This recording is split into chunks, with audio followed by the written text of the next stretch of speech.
vaccinating frontline health and care staff at the 14 mass vaccination centres set up by health boards around Wales. However, care home residents and over 80s have also had the Pfizer jab over the last few weeks. However, the new Oxford AstraZeneca vaccine is a real game changer because it can be stored in a fridge and is much easier to transport. The UK government invested in the research for this vaccine and has bought 100 million doses for the UK, and Wales will receive our population share. Its approval will help us to speed up our vaccination programme and run more clinics closer to people's homes. We will also take the vaccine into every care home to complete the protection of care home residents and into a clinic for an appointment. Days.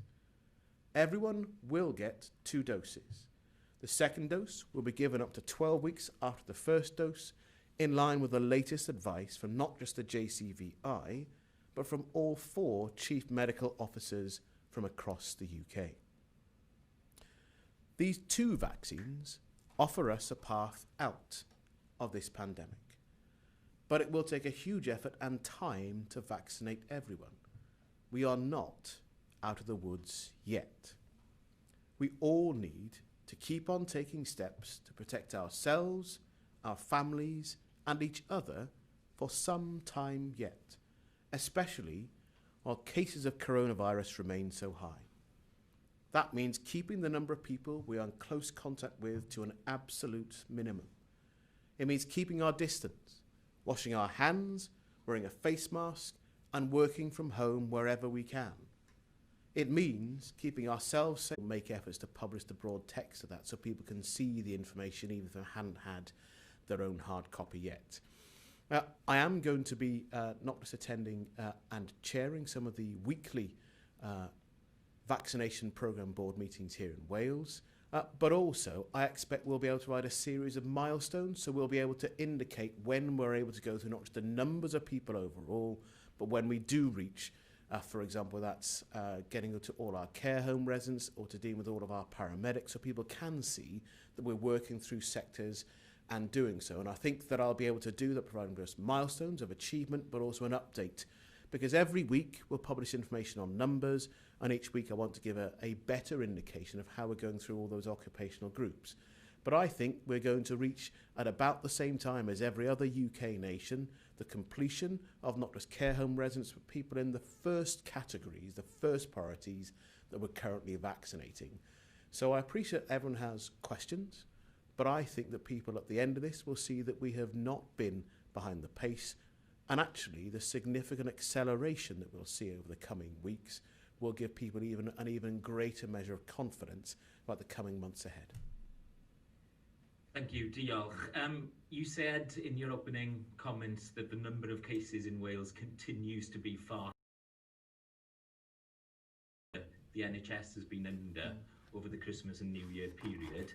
Would keeping schools closed for now be justified if it helps protect the NHS? Well, it's of course a serious consideration for us. Now, the government's been really clear that closing schools is the last resort. And there's a difference between closing schools and no education takes place and moving learning to online. We also know that it's practically more difficult for young children, primary school age children, to learn online, and it makes people who still need to work from home, that's a real challenge. And it also, primary school closures or learning from home for primary school age children has a real impact on people being able to go to work. What we have said though, and we made this decision in December, we deliberately made a choice to have the first few weeks as a flexible opportunity to return before the expectation that people can be back in classrooms by the 18th of January. Now that has meant that we've been able to learn more with the appearance of the new strain to try to get our plans right.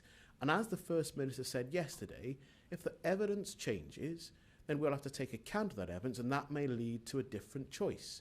We're expecting updated advice from our own scientific and public health experts over the next few days. If we get that in later today, that may lead to a decision. If we get that in tomorrow, that may lead to a decision.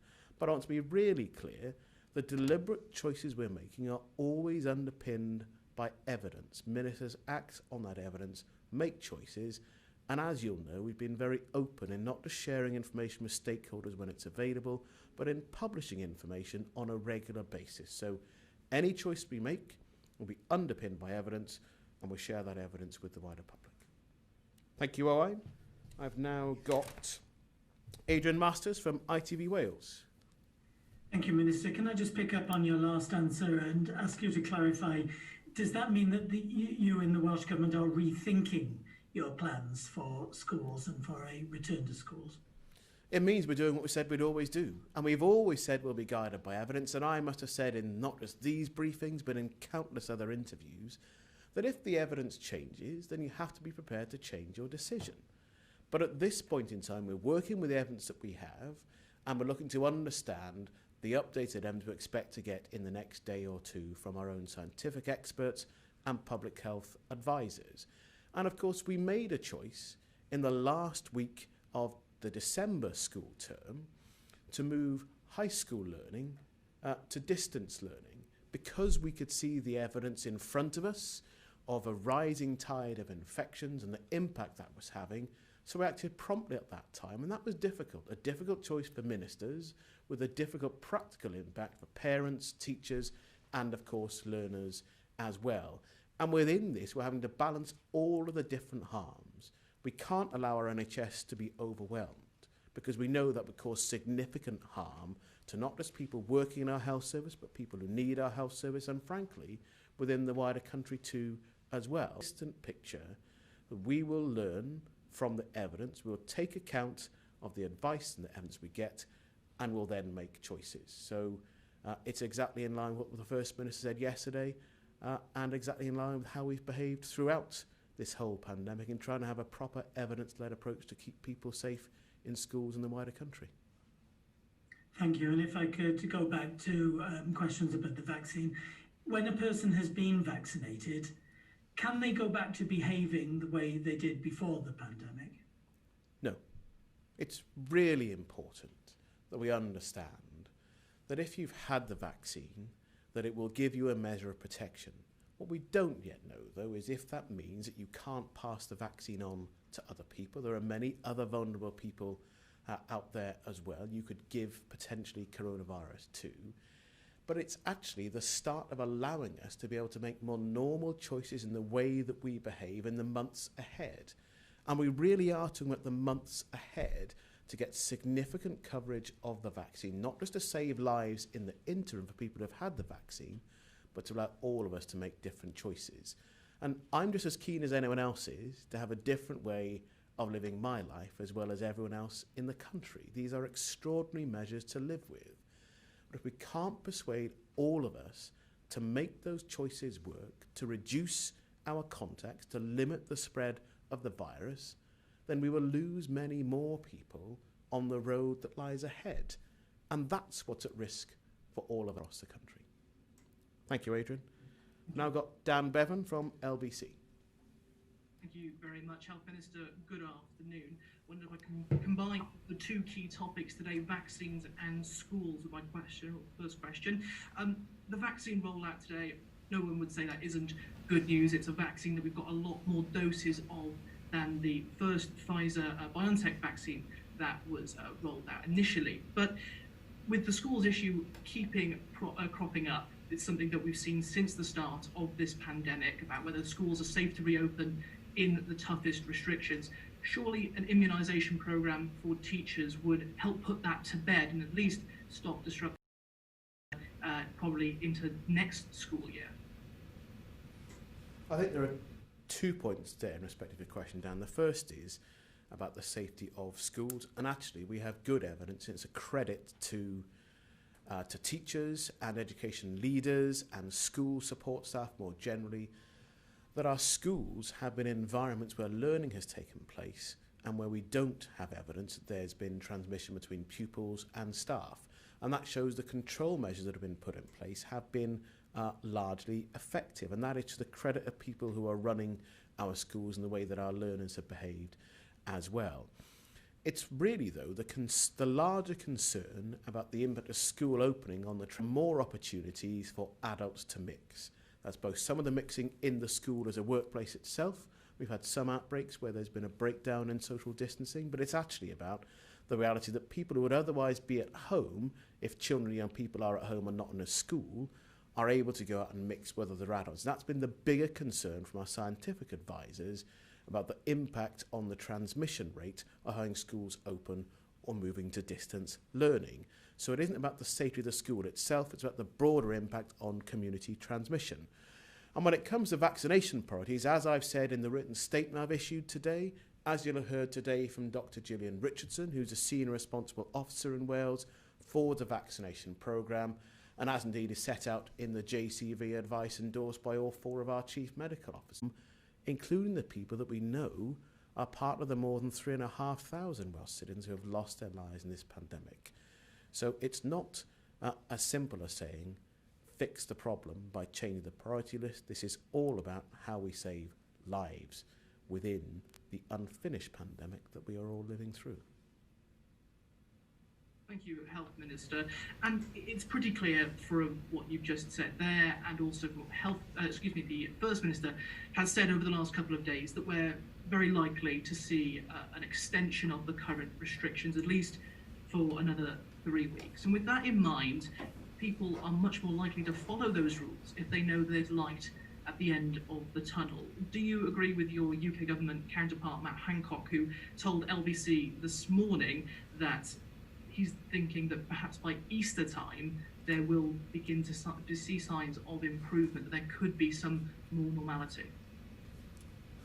Well, I think it's not helpful to have an artificial deadline about when we can see a return to normality. You'll have heard previous figures from within the UK government indicate that coronavirus would be sent packing within 12 weeks, then substantial normality by Christmas. And all of those things, I think, have generated an element of false hope and expectation.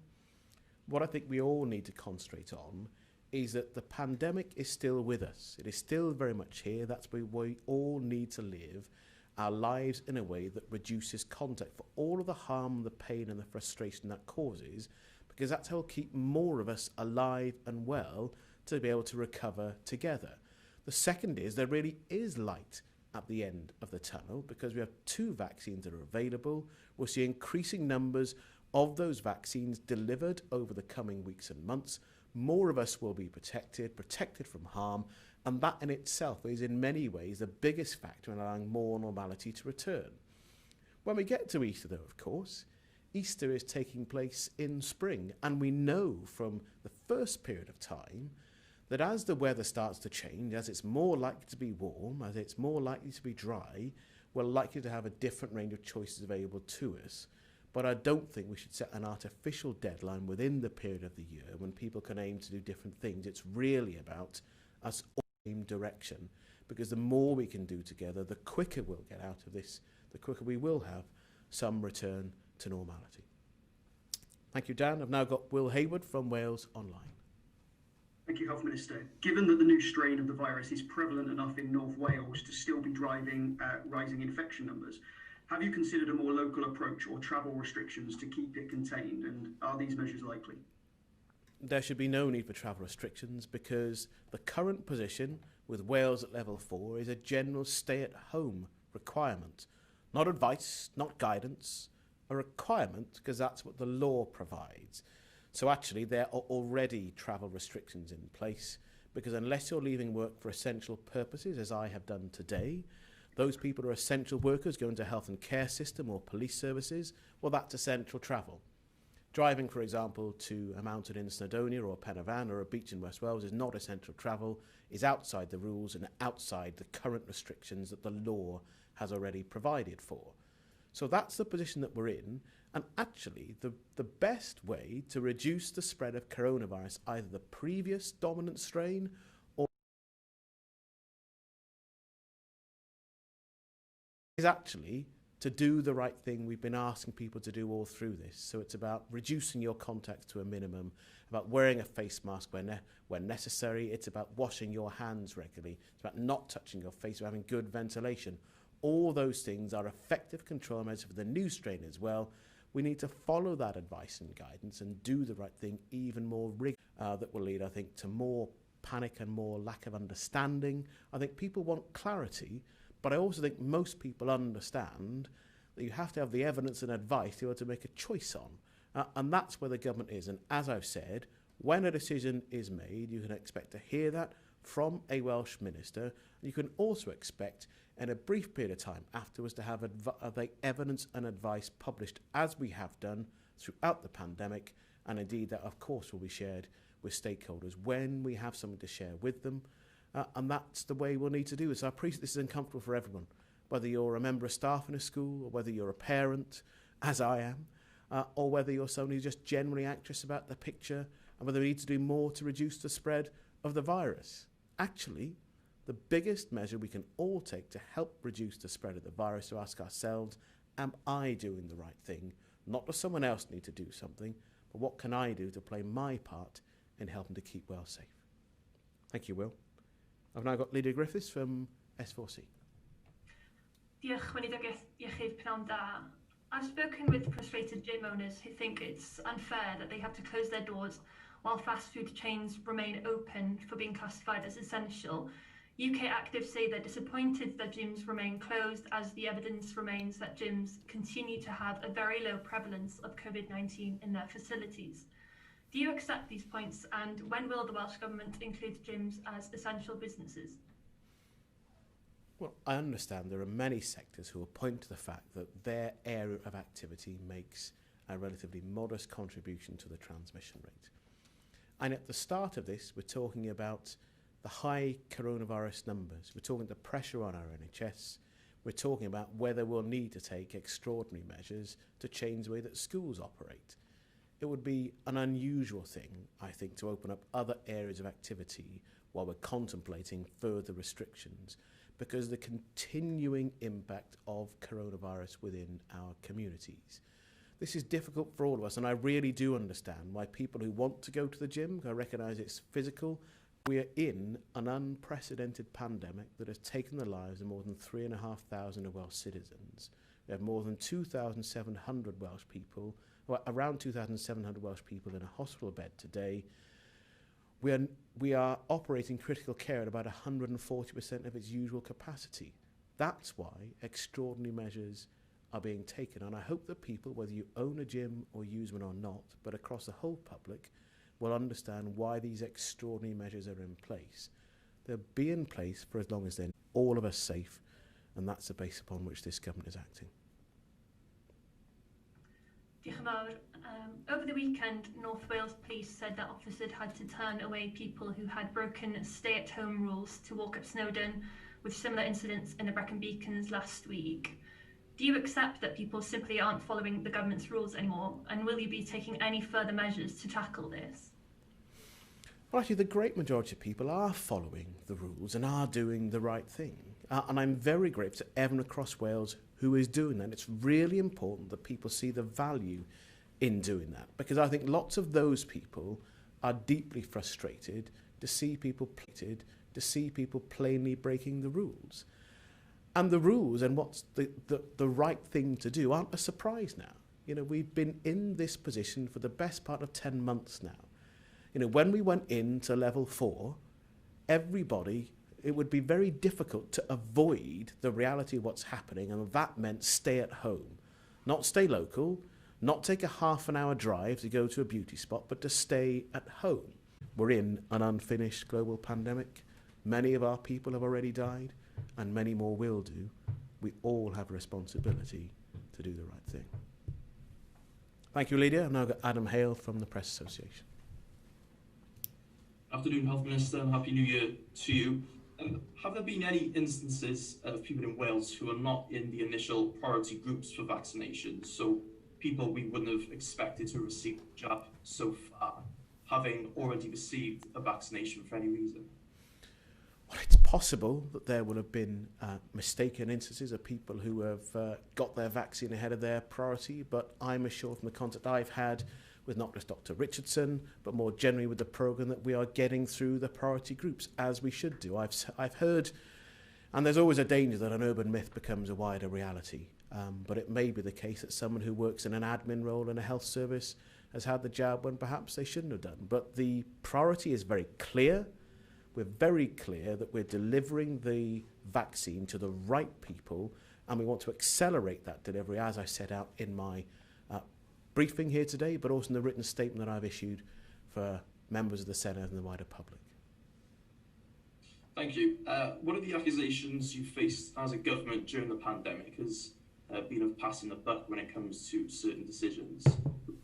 We visited to be in the summer in December when you were leaving up to people to make a decision whether they should see people over 5 days before that decision was changed. And now we've obviously got education unions saying they want a clear decision about the January return for schools and not leaving it to local authorities, the schools themselves.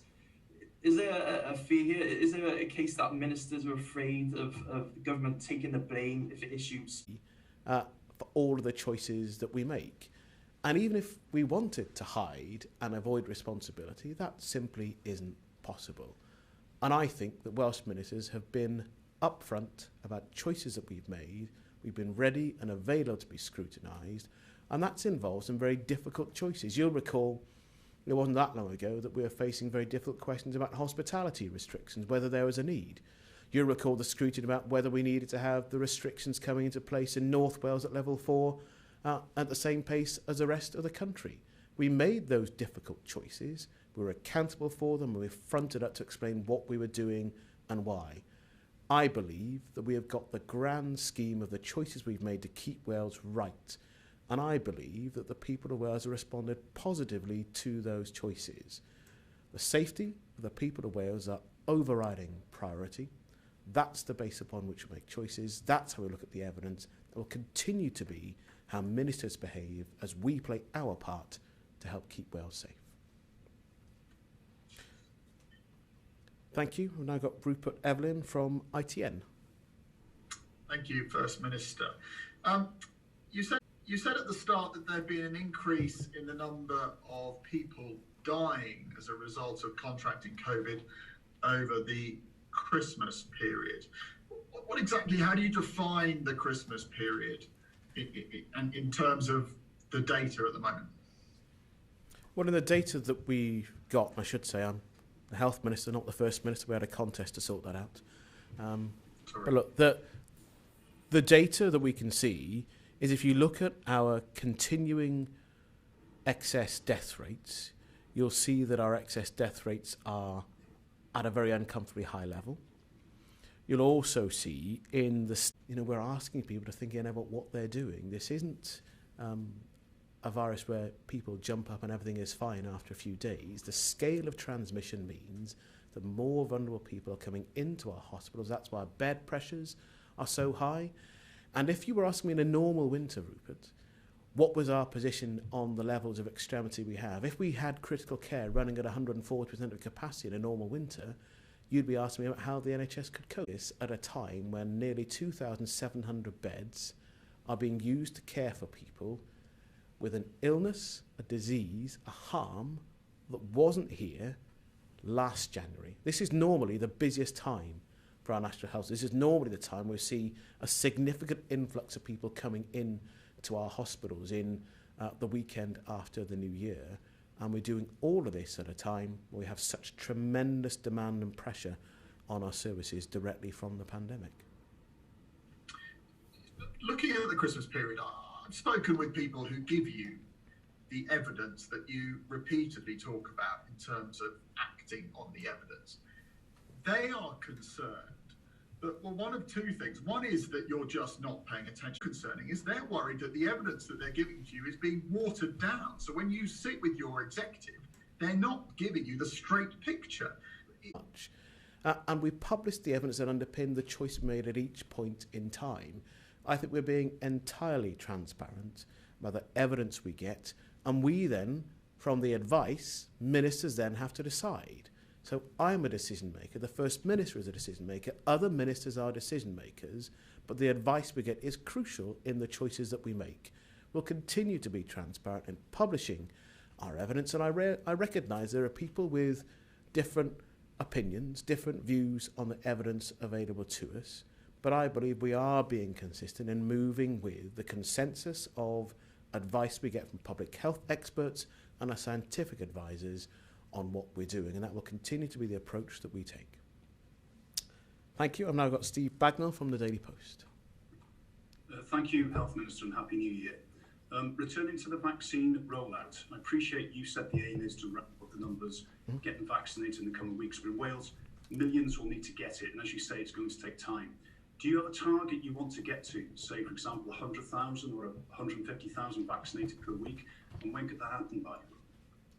No, and I think this is difficult because I understand why there's pressure to have numbers, and I understand why there's a pressure to say, tell us when we'll get to a certain point in time. But we're still building up an entirely new process. We've only had 3 and a bit weeks to go through this already. We have got plans, and in the written statement I've published today and in the briefing I've given as well, it does indicate we're expanding significantly the access. That will mean we can deliver many more vaccines to people across the country. I've also indicated we'll publish some milestones in terms of achievement, so when we're getting to the point of completing our care home delivery, we'll confirm when that is. When we get to completing different occupational groups, we'll confirm when that is as well. So we will be transparent together with the weekly update on the vaccination numbers that we've got. But this is still so new. I think it's really important to report honestly where we are in the programme and to give that indication, because I think we'd do much more harm if we gave an artificial plucking a figure out of the air and we then didn't achieve that. It wouldn't be that there's been tremendous success in getting 99,000 people vaccinated in a certain week. It would understandably be painted as a failure not to get an extra 1,000. Now, that's why I think it's important to go at the maximum pace possible to protect as many people as quickly as possible, because that is the biggest factor in allowing us to return to more normal choices that I know many of us are looking forward to within this year. Thank you, Health Minister. And following the lockdown and Tier 4 measures, some areas have seen drops in cases, but others, as you've mentioned, particularly North Wales, are seeing rates increase. Does this mean, with the new, more virulent strain of COVID, and if cases continue to rise, the lockdown will inevitably have to be extended into February and possibly beyond? Well, we can't know just yet what sort of decisions we'll need to make for February. As the First Minister's indicated, and as I've said today as well, I think it would be unusual and not what people should expect for us to decide to come out of level 4 at the end of this week. We'll then need to do what we've always done in reviewing the evidence on transmission, the evidence that will certainly gather and come to us on the impact of the new variant. And we'll then need to understand where we are with the public, because in many ways the biggest factor in our path out of this are the choices that we all make. If people are still mixing, going into each other's houses and having social calls indoors, and that will make a big difference to transmission rates staying high and the pressure on our National Health Service. If more and more of us do the right thing, then we know that that will help to reduce pressure faster than if that doesn't happen. So that's the place where we all need to be, to play our part in keeping Wales safe, and that is the quickest route out of the position that we find ourselves in. We also, of course, haven't seen the direct impact yet in our variants than what our scientists call the wild variant. Then that's the reason why it spreads. But actually the danger is that once it's seeded everywhere, it could eventually become the dominant strain, as it appears to be in the whole of the east of England. That's not just London and the southeast, but East England too as well. And so this really is about us understanding and tracking where it is, and it's because we know more about North Wales because of where some of those Lighthouse Lab samples get sent. They're actually getting sent to, as a regular matter of course, more North Wales samples go to our Lighthouse Lab that can test for the change in the structure that allows us to understand if it's the new variant. We aren't completely sure of the picture in South Wales, so that's why Public Health Wales are working with colleagues in England to make sure we have a representative group set from South Wales to understand how far the new variant has spread. When we publish our scientific update, the regular weekly update that we have been through the pandemic, I expect we'll be able to show more detail, and I hope we'll provide a map within that to show where we've got confirmed instances of cases, and I do think that'll show significant seeding across North Wales, some in South Wales, but I'll say the cautionary note there is that we think that the South Wales picture is an understatement. It's a more accurate picture of what we think is happening within the north. Thank you. You said earlier if the police take a more enforcement-heavy approach, then they'd have Welsh Government support. Does that point to you thinking they should skip the engage, explain and encourage and go straight to the enforce part of their strategy? Well, look, if someone has driven from Beaumaris to go down to Towyn, then actually that's a long journey. And if that is a journey for pleasure, that is outside of the rules. Exercise is supposed to be starting and ending at your own home, either on foot or on a bike. Now, there are limited exceptions, but people have decided to drive somewhere to go for a walk up a mountain. Well, I think those people know they're doing the wrong thing. And my view is that Bob, you'll find that your readers, those of whom are doing the right thing, will have a lot less tolerance for people who are plainly not doing the right thing either. Thank you. I've now got Thomas Moody from the South Wales Argus. Good afternoon, Minister. Are there any further plans for mass testing in the worst affected areas in Wales? We've got a significant mass testing programme, and actually the challenge isn't about increasing our testing infrastructure, really. It's about getting people to use the tests we have available. In the run-up to Christmas, we saw a significant number of people getting themselves tested. I think it's easy to understand why. We were seeing very high case rates across the majority of the country, in particular the southern belt and the western belt of the country.